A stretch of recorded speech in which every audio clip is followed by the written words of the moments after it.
Hai, assalamualaikum. Sis and bro yang ada di rumah. Nah, Nongki ketemu lagi. Kali ini Nongki sudah bareng Ketua DPW PAN Provinsi Lampung, Pak Irham Jafar Lanputra. Apa kabar sih Bang? Baik, Assalamualaikum. Salam warahmatullahi wabarakatuh. Dulu nih ceritanya waktu saya masih suka di lapangan ngambil gambar, beliau ini sekda prof. Sekarang udah jadi Ketua DPW PAN, sudah kemana-mana ya Bang? Ya. Tapi wajahnya gitu-gitu aja, kagak ada tua-tuanya dikit juga. Wah, Pak Ketua ini kok resepnya apa sih? Tetap terlihat sama dengan 5-6 tahun ke belakang. Iya, jadi ya ngalir aja itu aja. Jadi kita nggak usah ngoyo, hidup ini nggak usah ngoyo. Kita tuh sudah mendapat apa istilahnya itu takdir, sudah mendapat suratan bahwa kita akan begini, dan semua tinggal jalankan garis tangan saja. Jadi saya ya semenjak saya jadi pegawai sampai saya nggak ngoyo-ngoyo amat. Apa istilahnya, ada orang kan, wah harus begini, enggak, saya Target harus jadi ini dalam waktu. enggak, jadi dari awal santai aja.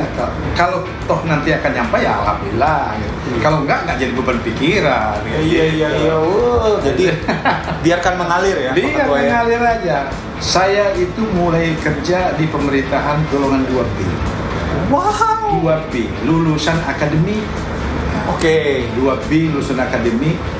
Itu saya mensyukuri, alhamdulillah sampai akhir saya eselon tertinggi, eselon 1A, sudah tuh pangkatnya sudah mentok.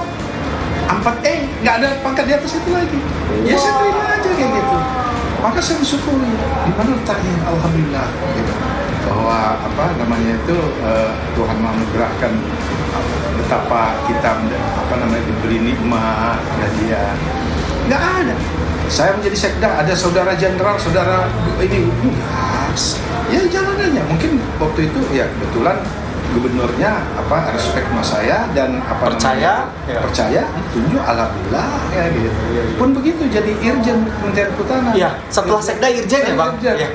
Nah, itu kan dengan ketua ketua waktu itu Menteri Kehutanan Pak Jul, Iya. dia nanya, sebelum ini Pak Sekda tugas di mana? Wah, saya ini orang kehutanan Pak. Oke. Saya ini kehutanan.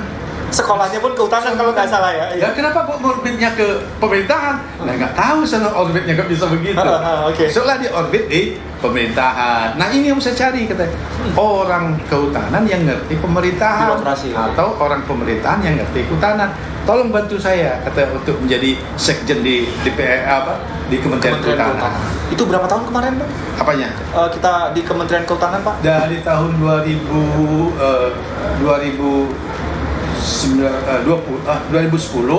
sampai 2013. Lumayan ya. Ya. Jadi memang top karir sebagai birokrat nih Udah mentok. nggak bisa naik lagi. Makanya apa yang mau naik? Iya. Wow, luar biasa. Nah, Udah. terus dari sana emang setelah pensiun itu kepikiran mau terjun ke politik nih Pak? Nah, jadi begini sejarahnya itu. Dulu kan menteri saya Pak Jul, Iya. kan Oke. di PAN. Saya juga banyak ngikutin kegiatan beliau gitu.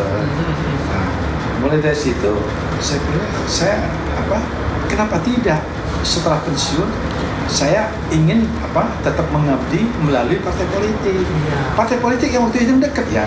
Memang dulu waktu saya masih pegawai itu Golkar, saya pernah mandat ketua AMPI, Ya. ketua Soksi.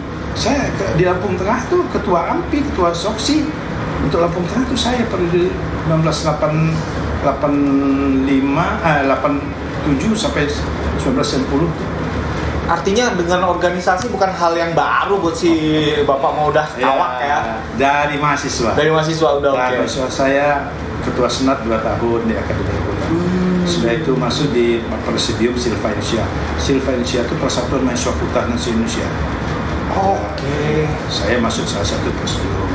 Sudah itu di Akademi Jawa Barat saya juga masuk salah satu fungsionaris daripada organisasi Persatuan Akademi Jawa Barat. Dan kembali lagi setelah kita selesai karir birokrat memungkinkan untuk di politik itu masuk gitu. Masuk. Itu memang Pak Ketua yang masuk atau ikut dong? Ikut dong. Saya membaca, saya melihat ada kesamaan idealisme, kesamaan visi, kesamaan misi kita. Nah ini cocok, saya di PAN. Maka saya bergabung di PAN. Dan dari 2014 dulu 2014 tuh saya ikut nyalek juga. Sudah ikut nyalek juga, cuman ya belum garis tangan belum. Ya, DPR RI itu ya? DPR. Oke. DPR. Udah itu kemari saya tadinya hanya pengen sebagai simpatisan lah kayak gitu dalam kepengurusan. Rupanya 13 DPD supporter datang ke rumah minta untuk jadi ketua DPW. Minta DPW. Saya bilang cari yang lain. Enggak ada Bang. Kami tidak pulang dari sini kalau abang tidak mengatakan jadi ya oke lah kalau kayak gitu. Kalau memang dipercaya seperti itu ya. Dan mereka menjamin akan menjalin kerjasama dan dukungan. Nah itu saya bilang jangan sampai ada satu atau dua DPD yang tidak setuju saya, nggak ada guna. Saya mundur soalnya. Maka secara aklamasi. Ada partai yang lain sampai harus bersaing ketat untuk dapat ketua. Ini mah kalau PAN punya cerita sendiri ya, punya tradisi sendiri ya. Ketua DPD Selampung 14 ya tadi ya. Yang dari 15 itu 13 yang hadir. 13 yang hadir datang khusus minta. Iya. Dari situ langsung pelantikan tuh, Pak. Ya, ini dulu muswil dulu. Tetap muswil dulu ya. Muswil waktu itu kebetulan Covid kan. Oh iya. Jadi Covid secara Zoom kan, pakai Zoom, dipimpin oleh ketum DPP kan Pak Yul. Ini terus itu maju calegnya calon tunggal, udah kita persetujuan Pak Ketua, sudah aklamasi ketok. Luar biasa memang. Jadi itu sejarahnya. Dan ya kita bagaimana caranya, langkah-langkah yang kita tempuh untuk dapat memajukan partai. Tentunya setelah dilantik itu saya mengadakan konsolidasi untuk melantik atau mengukuhkan kepengurusan daerah kabupaten kota pun selanjutnya ke DPC-nya, ke kecamatannya, alhamdulillah semua sudah kita laksanakan. Alhasil yang pertama itu jadi struktur partai dirapiin semua ya Pak Ketua ya, dan sampai sekarang semua udah terbentuk. Sudah terbentuk. Wah. Dan kayaknya PAN dalam konstelasi pemilu kali ini agak beda nih. Kelihatannya apakah ada yang berbeda ini, apakah akan mampu menaikkan suara PAN ke depan? Nanti kita lihat. Tapi yang beda ini apa sih Ketua? Pas ya. Saya ngintip ada yang beda nih. Apa sih Ketua? Enggak, jadi sebenarnya kita melihat dari pengalaman yang dulu. Di mana kelemahan yang dahulu itu bisa kita perbaiki. Contohnya saksi yang dulu itu TPS ada yang nyoblos PAN tapi suaranya nggak ada, saksi nggak ada yang bisa protes karena ada saksi hilang suara kayak gitu. Ya, jadi itu yang kita benahi. Bagaimana caranya? Maka dibentuklah saksi. Kita memilih tiap TPS itu dua saksi tiap TPS. Jadi kalau kita di sini ada 20 Lampung itu 29.000 atau 30.000 TPS, ya kali dua itu. Jadi kalau dia 60.000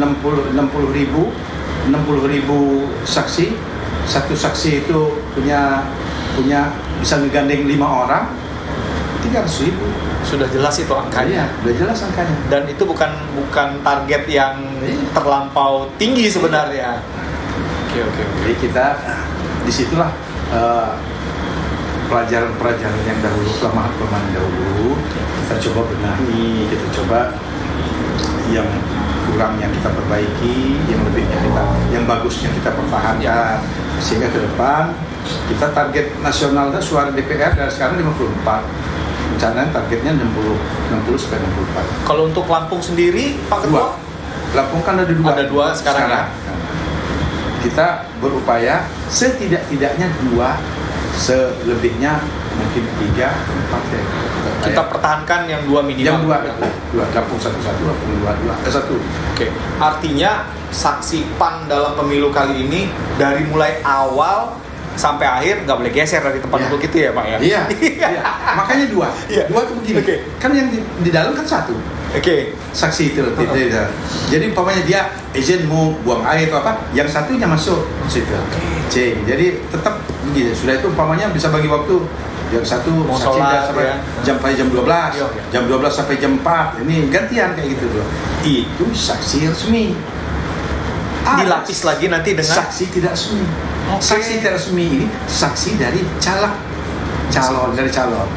Umpamanya saya bisa 1 TPS bisa 2 saksi caleg saya. Iya. Nah, dia itu hanya ikut memantau pelaksanaan dari luar. Ya. Dari luar Ya. areal itu. Jadi dia melaporkan, ini hasilnya di TPS ini sudah selesai perhitungan ini. Nah, itu nanti kan dikirim ke Direkap, kita, ya. direkap, ketahuan kan berapa dapat suara kita, berapa ini kita.